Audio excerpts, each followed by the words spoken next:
Ito mga paps, i-unbox natin itong isang DJI camera na kinuha natin online. And ito yung palibot ng kanyang parcel. Ito. Ayan. At mapapansin ninyo, naka-deform yung banda dito. Dahil sabi nung nag-deliver is, yun daw yung ginagawa nila talaga. Parang palatandaan para sa mga high value na mga parcel. So, ngayon, i-unbox na natin itong DJI camera. Ang kinuha ko nga pala is yung Adventure Combo plus Vlog Combo. Ito, yung box makikita ninyo may nakalagay na DJI magkabilang gilid. So, naka-deform nga talaga, no? Pero hindi nabuksan. Diniform lang, hindi naman binuksan. Sabi nga naman talaga nung nag-deliver, hindi naman nila binubuksan, dinideform lang. Sana safe. Fragile pa naman camera eh. So ayan siya mga paps. May bakas ba ng pagkabukas? Wala naman. Palibutan natin.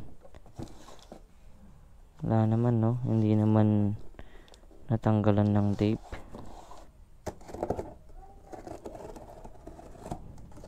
Yun. So sa loob ng box, ito pa yung laman. Box ulit mga paps. Meron ulit na laman na. Box niya lang talaga, no? So, tatabi na natin ito dito. Ito talaga. Okay, nandito na. At ito. So, Adventure Combo plus DJI Mini Mic yung kasama niya. Ito. Naka-Adventure Combo. Hindi standard ang kinuha natin. So, yung standard combo, mas maliit yung box nito mga paps. Sealed ba siya? Sealed. Ito, may sealed pa dito mga paps. Ito, pwede natin tanggalin yan. Punitin natin in. And then, ito yung unahin natin i-unbox. Yung mini mic transmitter. So, sa loob, ito yung laman. Mini mic transmitter. Titignan natin. Yun. Ito mga paps, may DJI mini bag siya. Parang pouch. Pouch para dito sa kanyang mini mic transmitter. So, may nakalagay pa nga na no? Ito, silica gel. Lagyan na natin yan dyan. Meron siyang USB Type-C na cable. And then, may ito parang tawag dito yung pang noise reduction. Ito nga, pang noise reduction. Wind noise reduction pala. Dalawa. So, same lang. Isang black, tsaka isang itong may halong puti. And then, meron pang, of course, itong hindi mawawala ito. Yung kanyang mismong mini mic transmitter. Ito mga paps, ito. Okay, ito na. So, magnetic din siya. Ayan mga paps, magnetic din. Ayun. Ito, magnetic din. Dito mo siya i-charge mga paps. Ayan, Tapos ito USB. Ito yung charging niya, cable niya, USB Type-C. Siguro hindi siya pwede to sa fast charger, no? Ayan. Ito try nga pala natin kung nagcha-charge ito mga paps. Itong DJI Mini Mic.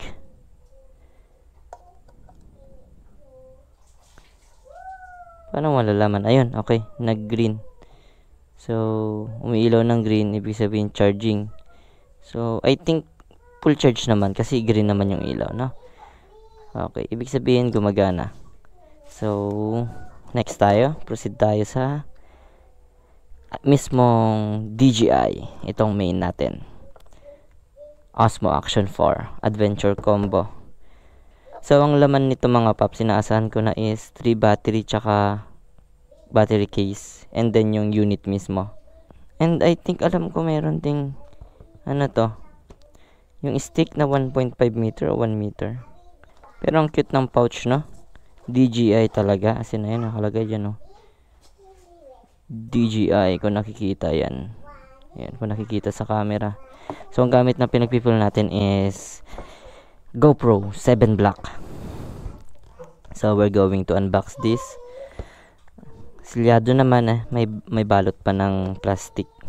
Oh, ito yung laman niya, no? Bubuksan na natin. So, DJI Osmo Action 4. Saan natin yan bubuksan? Ito ba? Silyado pa talaga. Dito. May nakalagay. Open. Ito mga paps, oh. Open.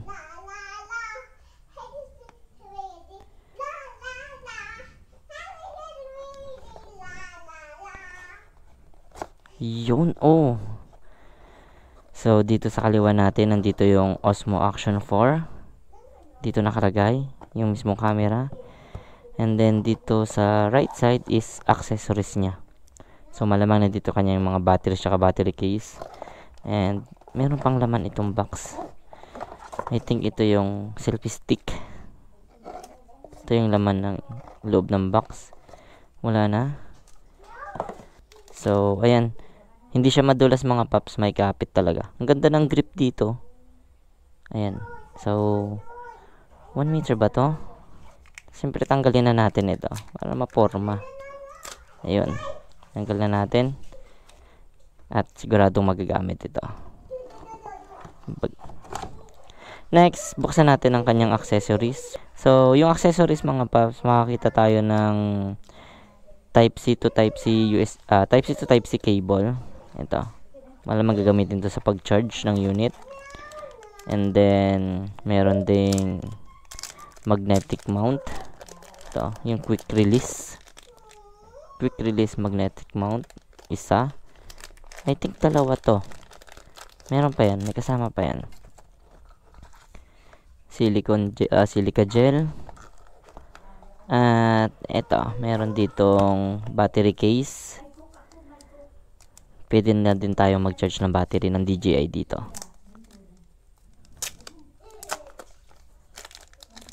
Ayan. So, may lamang itong tatlong battery. Pwede na tayo mag-charge ng battery dito. Ito mga paps, oh. Ayan. So, orange. Check natin mga paps kung mag-charge, no? I think pwede naman sa fast charging to since fast charging naman ito. Okay, charging na mga paps. So, hayaan lang natin. Charging yung battery. Ibig sabihin, gumagana yung tatlo. Next is, may anti-slip na rin. Plus, teka lang. Anti-slip plus, meron pang ano. Lens. Okay. Lens protector. Hindi siya waterproof kapag gamit ito. Okay. So, yun ang... isa lang yung ano... Akala ko dalawa. Isa lang pala. Ano ba nakalagay dito? Ayun, nakalagay mga paps, dalawa. Yung adapter mount. May mini pa. Bakit man? Bakit iisa lang? Now, unboxing na to mga paps, yung mismong camera ng Action 4 Osmo. DJI Osmo Action 4. Oops. So, sa loob nito, merong, nahin natin ito.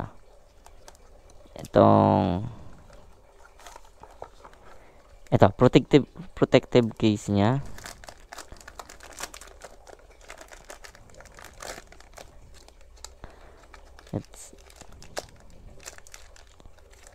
So, ito yung protective case mga paps. Rubber. Hindi siya rubber. I think, akala ko rubber. At may kasama tong ito yung minamount sa curve. Curve pwede sa helmet. Pang helmet talaga pala, no?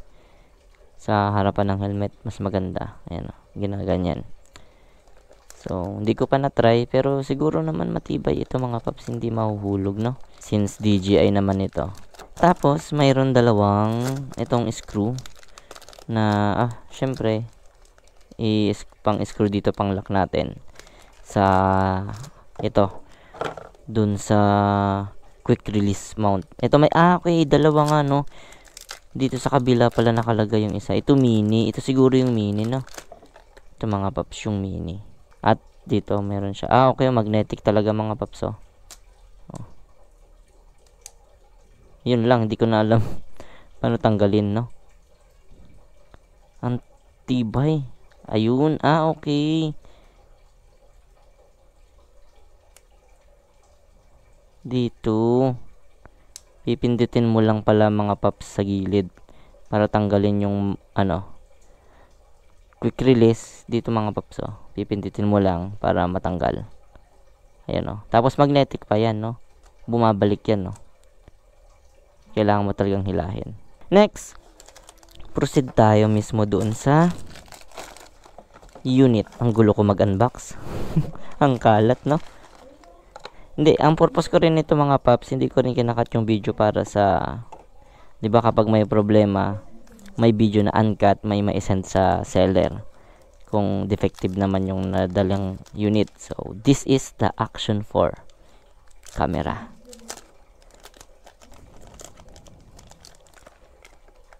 Ito mga paps, nakabalot pa rin yung lens. So, tatanggalin na natin din tong cover. Ayan. So, ito yung itsura niya mga paps. Mabigat din siya, ha? In fairness, mabigat. Parang mas magaan yung GoPro na gamit ko compared dito. Mabigat siya. And then, dito, ilalagay yung battery. Ayan, press and slide lang. Wala pa. Nagcha-charge pa, di ba?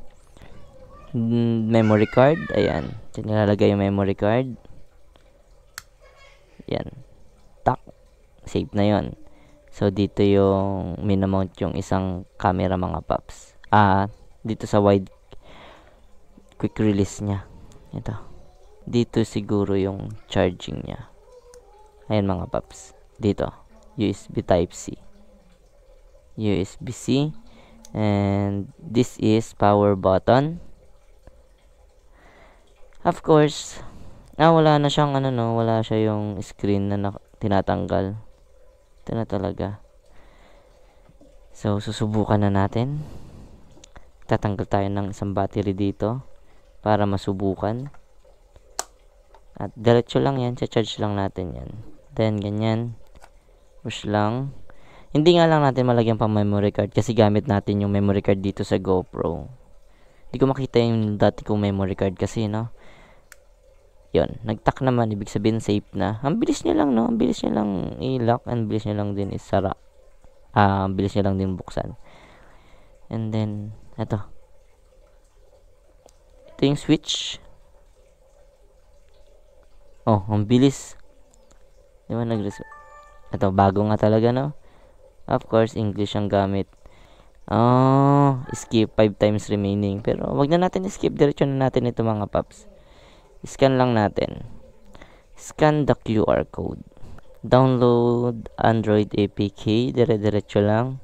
So, ito habang hinihintay natin mga paps, yung battery, oh. Mapansin ninyo, full charge na yung isa, oh.